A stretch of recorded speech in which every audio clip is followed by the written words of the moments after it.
এই মজাদার ফিশ টিকাটা কিভাবে বানালাম চলুন দেখে নেওয়া মাছের যাক। টিকা বানানোর জন্য যে কোনো বড় মাছ নিয়ে নেবেন, টুনা মাছ, দেন হচ্ছে রুই মাছ বা সুরমা মাছ। তো আমি এখানে হচ্ছে বোয়াল মাছ নিয়ে নিয়েছি। বোয়াল মাছটা হচ্ছে হলুদ দিয়ে সিদ্ধ করে কাটা বেছে নিয়েছি, আর হচ্ছে কাঁচামরিচ, ধনেপাতা, আলু, আর হচ্ছে পেঁয়াজ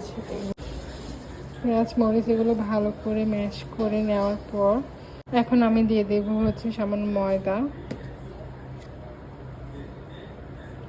কর্নফ্লাওয়ার ইউজ করতে পারেন, আর হচ্ছে ডিম